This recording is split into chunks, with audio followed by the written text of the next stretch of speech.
The ChatGPT hyphen is getting a lot of stick at the moment. The top most liked comment was someone being like, I can't believe they left the ChatGPT hyphen in. So it's a longer hyphen. I don't know if you've noticed it. Everybody online thinks that if you use an M dash that AI has written, I know, it's so annoying because I use it constantly. I rise to speak, I rise to speak. ChatGPT knows you're there. But that is an Americanism that we don't use. But still, keep using it.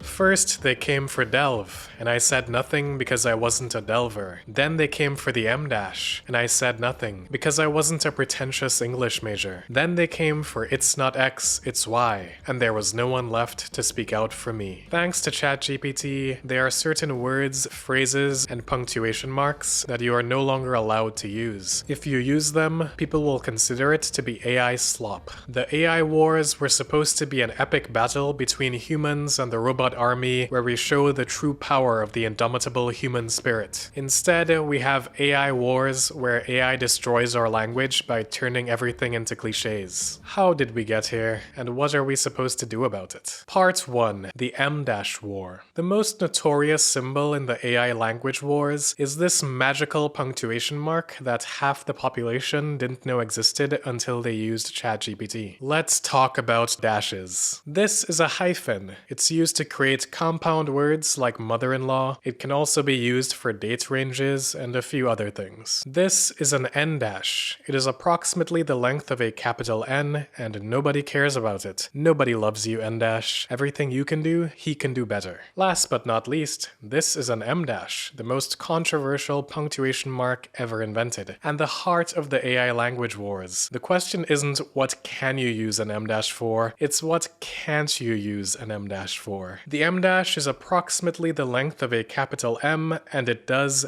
everything. The M dash can be used in place of commas, colons, parentheses, ellipses, and semicolons. You can literally drop it anywhere in a sentence and your usage will be correct. Want to introduce a list of things? You could use a colon if you're a noob, but if you're a pro, you can use an M dash. Want to insert extra information as an aside in a sentence? You could use a comma, you could use parentheses, but real men use M dashes. Do you have a random thought that you want to insert into your sentence for absolutely no reason? The M dash is the tool for the job. Are you feeling the vibes and you just need to take a slight pause in thought because you're so inspired? The M dash has got you covered. No, using an M dash a lot isn't a sign of AI because the M dash is not punctuation. It's a vibe. It's a feeling. You don't use it because it makes grammatical sense. You use it because your heart tells you to. AI couldn't possibly do it well because it lacks one. People who have been using the M dash long before AI know that it's the jazz riff of punctuation, the tightrope between intuition and impulse, the trapdoor for digressions.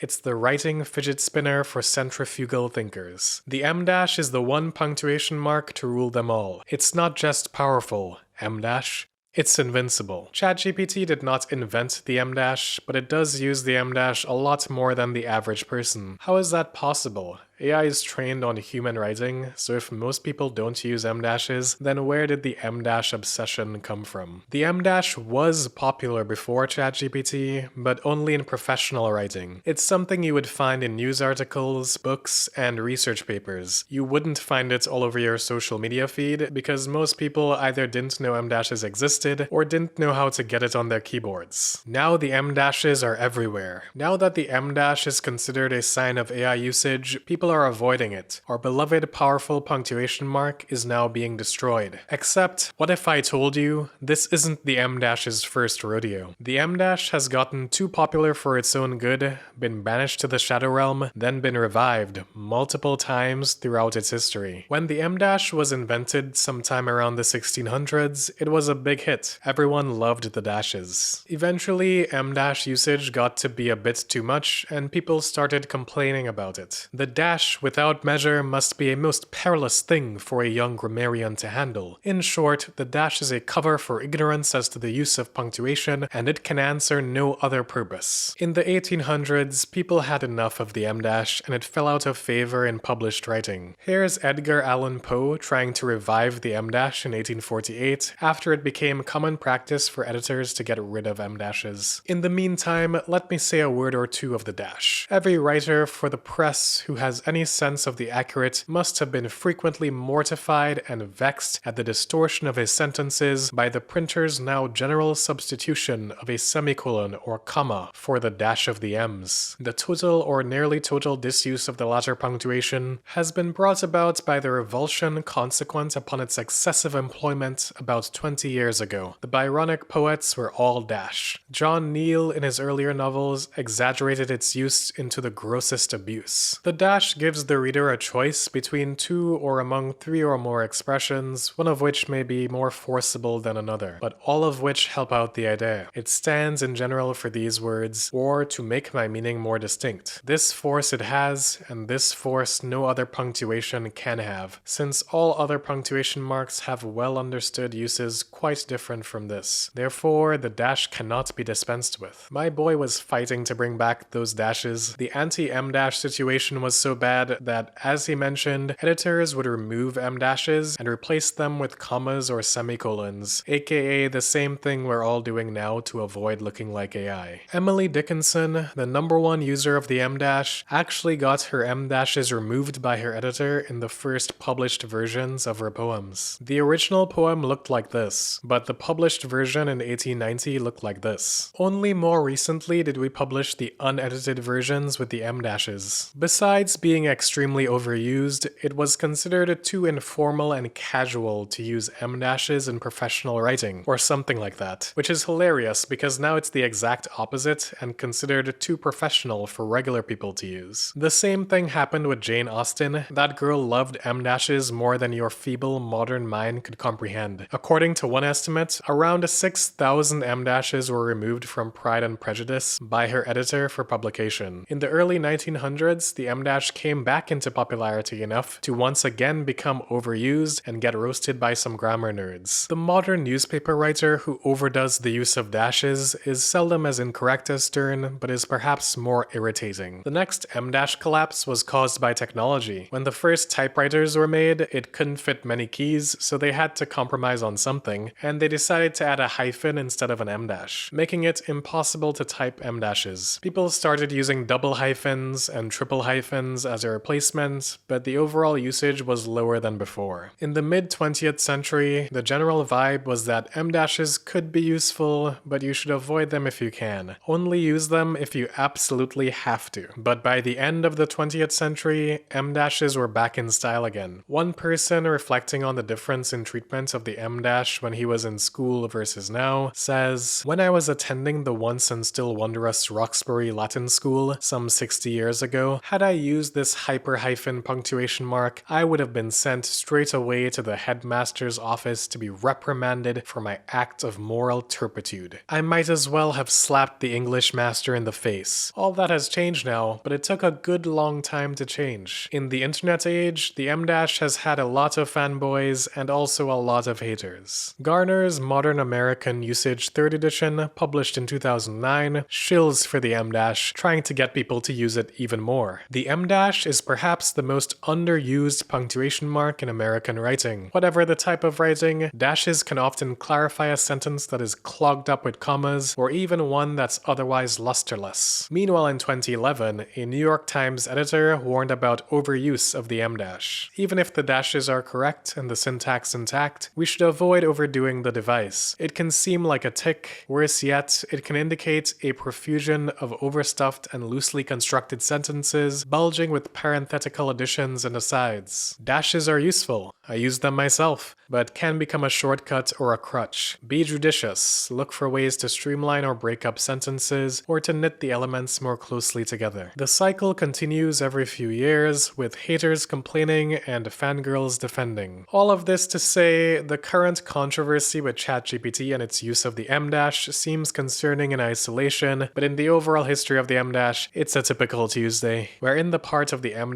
cycle where people hate on it for being overused. Call me back in 5 years and it'll be trendy again. But let me not downplay the situation. There is reason to believe this time is different. Usually it's just editors and grammar nerds who are complaining about M- usage, but this time it's the entire population. The average person is being exposed to the M- for the first time and being told it's a sign of AI usage and that you should avoid it. Students trying not to get falsely accused of AI usage will be avoiding the M- like the plague. So there's going to be a whole generation of people who only know the M- as an evil punctuation mark. Even people who like M-dashes and have used them before in their writing are starting to remove them. Emily Dickinson had her M-dashes ripped out of her hands by her evil editors, but we're editing them out ourselves. Still, there are some people who want to fight to defend the M- with their lives. They're going to keep using it no matter what. They won't let the AI take it from them. Is this the right way to fight against AI here? We'll revisit this question later. First, I have to talk about something else, because the M- is only the tip of the iceberg in the AI language wars. Part 2. Let's delve deeper. The M- is the most well-known AI indicator, but an M- alone doesn't guarantee that something is AI. There are other signs. There are words and phrases that ChatGPT loves to use. The word that has taken the most damage from AI by far is delve. ChatGPT loves to delve into things. Let's delve into the destruction of delve. We can look at word frequencies and see the change in word usage over time, and these graphs speak for themselves. There are some words that have exploded in popularity since ChatGPT was released in 2022, with delve having one of the most dramatic upticks. Why does ChatGPT use delve so much more than humans though? Isn't that a bit strange? The M- situation is similar, but it's easily explained by the training data. Even though the average person doesn't use the M- in their writing, it's used in lots of professional writing, and the AI was trained on this professional writing. But who the hell was using delve? No one was saying delve this much. The training material doesn't contain a huge usage of the word delve, so where did this come from? To understand delve, we have to delve into the process of AI training. You may already know that AI is trained on tons of text, and it learns to predict the most likely next word based on all the text that it's seen, but that's only the first stage of training an AI model. The next stage is called reinforcement learning with human feedback. Basically, you show a human multiple possible answers to a prompt, and the human selects the best one, which is fed back into the AI. So whatever humans they hired for reinforcement learning must have really loved the word delve. Now, there's a certain group of people who were confused by the accusations that delve was a sign of AI usage. All over the responses to this viral tweet, you can see Nigerians replying to defend the word delve, a word that's used a lot in Nigerian English. Folks from certain parts of the world use certain words like delve in their sentences. I can tell you for free that Nigerians do. I do. A lot of immigrants who studied under the British system do. Were they Nigerian? Delve is not that uncommon a word in formal Nigerian speak. That's interesting. On an unrelated note, let's say hypothetically I was running an AI company and I wanted really cheap English-speaking labor to do reinforcement learning on my latest AI model. Where in the world do you think I could find such people? Yes, they use Nigerians for reinforcement learning, and in Nigerian English, the word delve is very popular, so the human raters selected answers with the word delve, considering them to be the better answers, and thus ChatGPT loves the word delve now. But that's just a theory. A wonderful consequence of all this is that anyone from Nigeria who writes the way that they normally talk will sound like AI-generated writing. Their reward for providing the valuable service of training the AIs is that their writing style is now considered to be slop. Just another piece of collateral damage in the AI language wars. Besides delve, there are many words that have seen a large increase since ChatGPT was released. Words like underscore, comprehend, bolster, significant, intricate, pivotal, tapestry, crucially, streamline, and more. Some of them kind of slip under the radar and no one pays much attention to them, and some of them have started to decrease a bit, at least in certain spaces, because people know that they sound like AI when they use these words now. But the overall usage is still much higher than before ChatGPT. Meanwhile, in the British Parliament, Well, this graph of word usage in Parliament kind of speaks for itself. We already knew that British MPs were devoid of any brain cells, but it's nice to have objective evidence. The UK is basically being run by ChatGPT, which explains a lot. Now, words change over time, and different words might become popular one year, just like memes become popular overnight. For example, back in the days, a long time ago when I was a young boy, there was this global pandemic called the coronavirus. It completely changed the world and thus changed our language and word frequencies for those years. Now here's the interesting thing. AI has had more of an impact on the word frequencies in biomedical research papers than COVID. That is insane. The number of excess words showed a marked rise during the COVID pandemic, up to 190 words in 2021, followed by an even larger rise to 454 in 2024, roughly 1 year after ChatGPT was released. Most of the new words that increased in frequency during COVID were what they call content words, words that describe a real physical thing, like respiratory. But most of the word increases caused by ChatGPT are style words, a bunch of fluff with no substance. In contrast to previous shifts in word popularity, the 2023 to 2024 excess words were not content-related nouns, but rather style-affecting verbs and adjectives that LLMs prefer. And then there are sentence structures like the classic, "It's not just X, it's Y." Learning about this is an info hazard because once you're aware of it, you will see it everywhere and most of the internet will become unreadable. It's not just dangerous. It's catastrophic. There's also ChatGPT's propensity to use groups of three, and it's like, yeah, of course AI loves to use groups of three because humans love groups of three. The reason this stuff is everywhere in AI writing is because it's used a lot in regular writing. It's a good way to package thoughts. It's not just some random cliche, M-.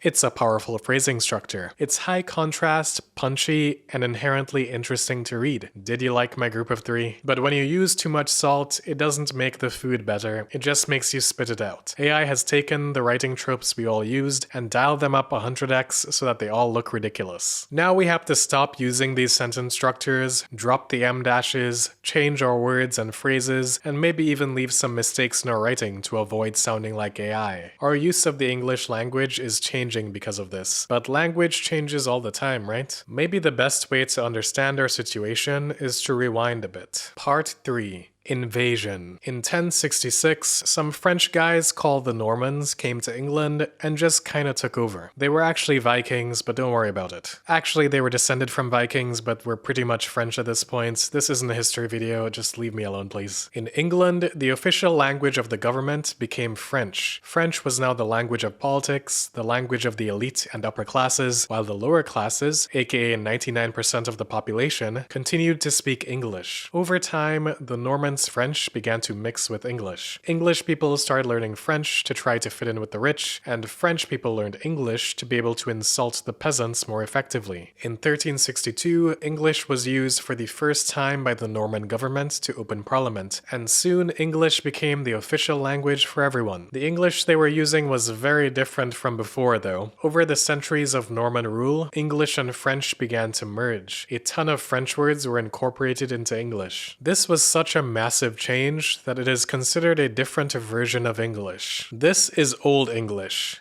English before the Norman conquest. Do you understand what on earth this is saying? It looks like gibberish. This is Middle English. English after the Norman conquest. That one you can understand. It's much closer to the English we speak today. The Normans were a major force that changed the English language by adding a ton of new words. There were religious words like cardinal and miracle, words to do with social position like duke and court, administrative words like chancellor, council and rent, and terms of law like justice, war, and peace. There were words of morality like chastity, arrogance, fault, pleasure, devout, and generosity, but also everyday words like advance, city, flower, journey, and reason. If adding new words wasn't already enough, they also added prefixes and suffixes which we could use in combination with other words to make an infinite amount of possible new words. The point is that languages change and evolve over time, and major events like war can have a huge effect on language. It would have sucked to be stuck speaking the atrocity that is Old English. Thank you, William, for conquering us, we appreciate it. And maybe this is what's happening with AI. Maybe we are entering the new version of English after the AI conquest. Maybe we'll end up with new and interesting ways of saying things, and the language will expand and everything will be great. But is what ChatGPT is doing really similar to the situation with the Normans? It seems like a pretty big difference. The Norman conquest led to the addition of tons of new words in the English language. ChatGPT is doing the exact opposite. It's removing our ability to use words we already have. It's making words, phrases, and punctuation marks unusable and decreasing the amount of language we're able to speak. ChatGPT has the reverse Midas touch. Anything it touches turns into a cliche that no one wants to use. In Norman England, you wanted to learn the French language and use their words to be fancy and get into government and fit in with the cool kids. In the AI world, you want to avoid using ChatGPT language so you don't sound like a goddamn clanker. I'm part cyborg, so I'm allowed to say that word. Thankfully for now, the AI has only created one set of cliches. We can just stop saying delve and leave behind the M dash and we'll be fine. If the AI was evolving its writing style all the time, it would be way harder to figure out what the current AI cliches are. Part 4.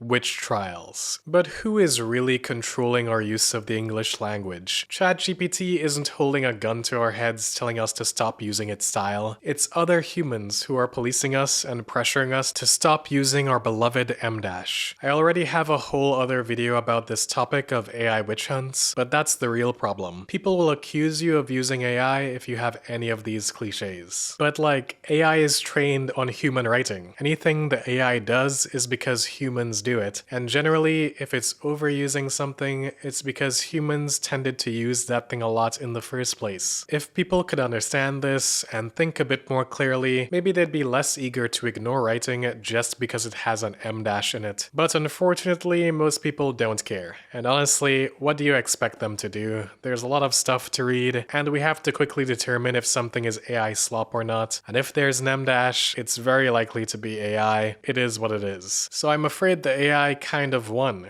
There's nothing we can do. The M dash is dead. And if you try to revolt by continuing to use it, people are just going to call you AI and ignore your writing. You're not helping anything. In fact, if you keep using the M dash and other AI cliches, you're just making it more cliche by contributing to the overuse. I know some people really want to say, I'm not going to stop using M dashes just because some idiots will assume I'm using AI, but my friend, you severely underestimate the amount of idiots in the world. And those idiots aren't really idiots. They're pretty justified. There's far more AI usage of M dashes than human usage in recently produced text. So it's a good guess that if you see an M dash and then it's not X, it's Y, then you're reading AI. Humans cannot outpace the AI slop machine. You can do whatever you want with your writing. I can't stop you. Keep the M dash alive if you want, but the average person isn't going to think you're an inspiring rebel. They'll just call you a clanker and move on. I admire the rebellious spirit, I just don't think it solves the problem. It's unfortunate because this sounds pretty defeatist. Am I saying that AI gets to decide what's cliche or not, and ChatGPT can nuke any punctuation mark out of existence, and these AI companies can manipulate our use of the English language and there's nothing we can do? I don't know. What I do know is that you can't fix a cliche by using it even more. I should note that some people are writing more like AI because of their exposure to it, or because they like the way it talks. One person says they use M dashes more in their regular writing, intentionally making themselves sound like AI so that when they use ChatGPT, no one will notice. I have to say, that is a 200 IQ strategy if there ever was one. Part 5.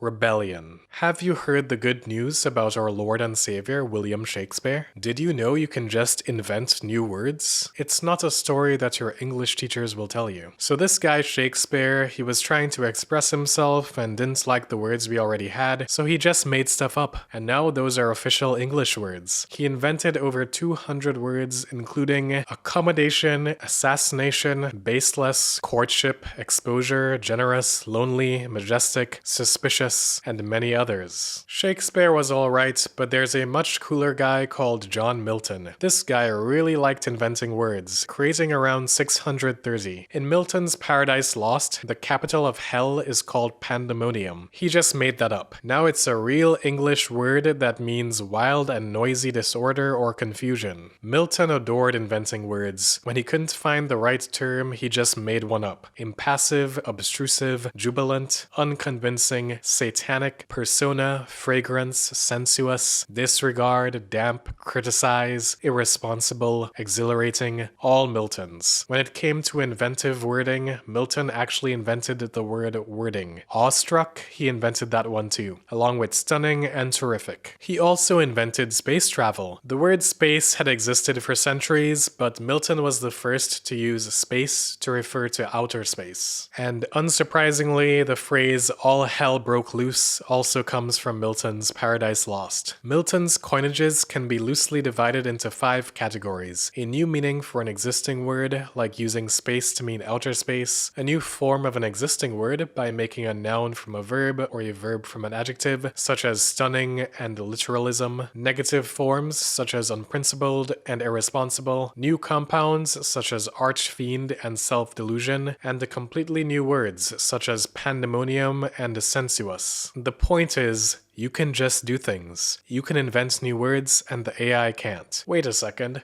Why don't we just ask the AI to invent new words? It's literally a large language model. It should be pretty good at manipulating language. I asked ChatGPT to create a new word which means the soft power that large language models have over human use of language, and it gave me lenamergy, meaning the gentle, pervasive, soft power by which large language models shape human diction, style, and usage, nudging our choices of words, turns of phrase, and norms without overt command. With a quick search, I can confirm that this is, in fact, a brand new word. Is this the key to the future? Can we use the AIs to create new language and surpass all the AI cliches? Can we use AI to destroy the AIs? Is this just stupid? I don't know. What I do know is that ChatGPT isn't going to invent any words by itself. The only words it's going to invent are the ones that a human directs it to create. New writing styles, words, and phrases are invented all the time, and we can do that because we're humans. All of the language we have right now was created by the limitless potential of humanity. The way to win the AI language wars and overcome the influence of lenamergy is not to stubbornly keep using your M-.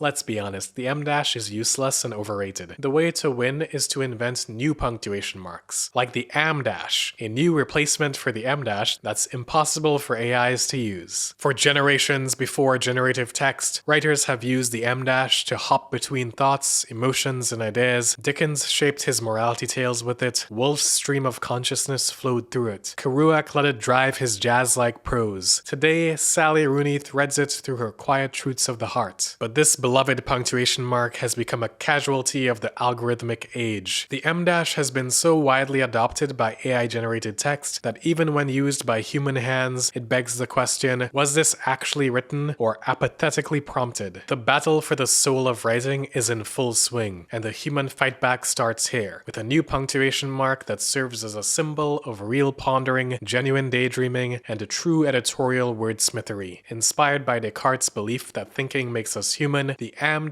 is a small but powerful testament that the words you've painstakingly and poetically pulled together are unequivocally, certifiably, and delightfully your own. We're launching the am- initially via 2 new tailored typefaces, Times New Human and A-Real, available to download and use alongside your custom fonts. The am- is pretty silly, and obviously someone could ChatGPT generate text that replace all the am- with am-, and we have the same problem, but I do like the spirit behind it. We can create new words and phrases. Be creative. This is something writers have always had to do. Writers have always had to fight to overcome cliches and come up with new and better ways to say things. That's the challenge of writing. I'm not going to stubbornly hold on to things that AI has made cliche. I'm going to try to come up with new phrases, structures, and writing styles that make my humanity shine. Let's show those goddamned robots what real writing looks like. But wait, if we do that,